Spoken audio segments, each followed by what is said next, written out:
देखिए, मैं ये मानता हूँ कि ये आज़ादी के बाद लिए गए सबसे बड़े रिफॉर्म्स में से एक है, जो सीधा उपभोक्ताओं को तुरंत लाभ पहुंचाने का कार्य करेगी। सोच प्रधानमंत्री जी के द्वारा लिए गए इतने बड़े जीएसटी रिफॉर्म्स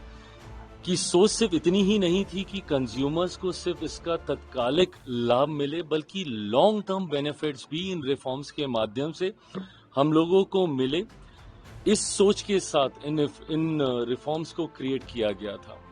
आज जब मैं इंडस्ट्री के लोगों से यहाँ पे मेरी मुलाकात हुई, सबसे पहले तो ये हम सब के लिए खुशी की बात है, and we can't thank a prime minister enough and also finance minister, कि सबसे ज्यादा लाभ अगर किसी सेक्टर को हुआ है तो वो फूड प्रोसेसिंग के सेक्टर को ही हुआ है,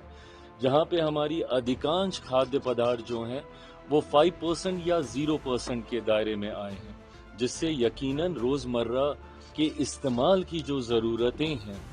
उसमें हमारे जितने भी उपभोक्ता हैं, कंज्यूमर्स हैं, उनको बहुत ज़्यादा रियायत मिलेगी, उनको इसका लाभ मिलेगा, और इंडस्ट्री ने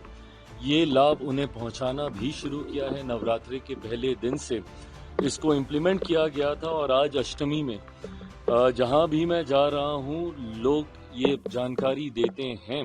कि किस तरीके से नई दरों की वजह से उनकी जेब में आज की तारीख में ज़्यादा पैसा बच रहा है। और ये सिर्फ मेरे ही सेक्टर नहीं, फूड प्रोसेसिंग का ही नहीं, अलग अलग जितने वर्टिकल्स हैं, भले ऑटोमोबाइल का हो, टेक्सटाइल का हो, जितने भी सेक्टर हैं, उसमें जिस तरीके से ये रिफॉर्म्स आए हैं, ऐसे में अब इन रिफॉर्म्स का जो इमीडिएट सोच थी कि कंज्यूमर को महंगाई से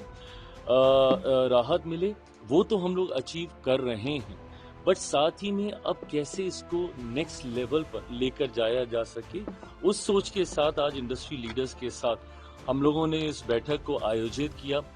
जब दाम कम होते हैं तो मांग ज़्यादा बढ़ती है, ये बहुत स्वाभाविक सा मार्केट का लॉ है। जब मांग ज़्यादा बढ़ेगी तो इंडस्ट्री के पास भी अपने आप को एक्सपेंड करने की ज़्यादा संभावनाएं होंगी। तो कैसे इंडस्ट्री बैकवर्ड लिंकेजेस को ध्यान में रखते हुए एसएचजी ग्रुप्स हों या फिर एफपीओज हों या डायरेक्टली फार्मर्स के साथ इंटरेक्ट करके कैसे इस इकोसिस्टम को और ज़्यादा विस्तृत करें, कैसे कैपेसिटी बिल्डिंग की ओर इंडस्ट्री प्रोएक्टिवली कदम उठा सके, इन तमाम विषयों को लेकर हम लोगों ने चर्चा की। खास तौर पे बिहारी होने के नाते मेरी चिंता हमेशा बिहार को लेकर रहती है, और बिहार में आज की तारीख में जैसा प्रधानमंत्री जी कहते हैं कि यही समय है, सही समय है। मैं मानता हूं जहां एक तरफ केंद्र में हमारी सरकार का नेतृत्व मेरे प्रधानमंत्री नरेंद्र मोदी जी कर रहे हैं, तो वहीं बिहार में मुख्यमंत्री नीतीश कुमार जी कर रहे हैं, और ये वो डबल इंजन की सरकार है जो इन्वेस्टर्स को वो इकोसिस्टम, वो व्यवस्था तैयार करके देती है जहां पे ना सिर्फ उनका निवेश बिहार में सुरक्षित रहेगा, बल्कि वो फले फूले भी, उसके लिए भी हर संभव कदम उठाने का कार्य प्रयास मेरी सरकार के द्वारा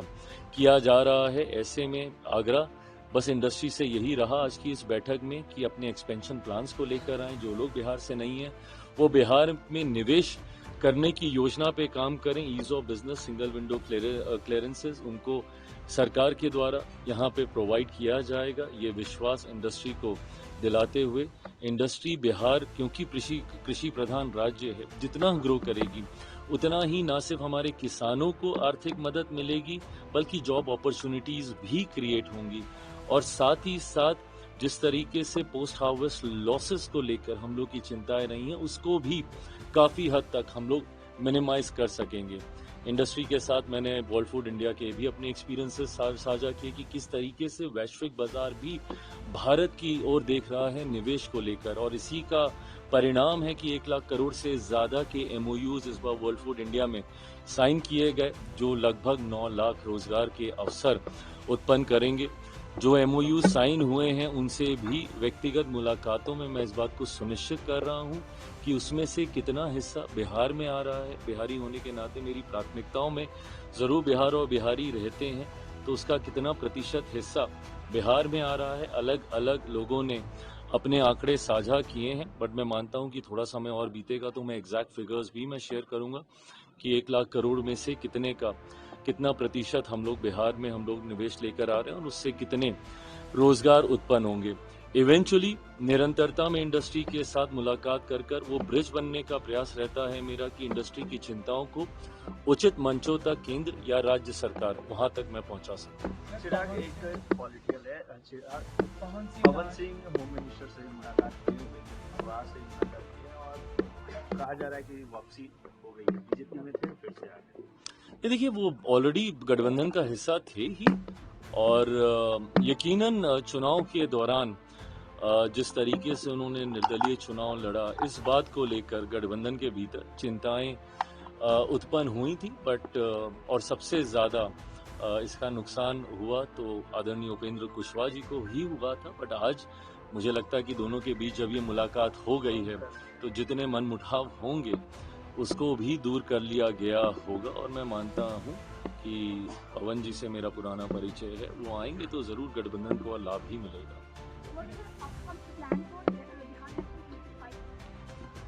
Well, my plan for Vidhan Sabha election is to win the election and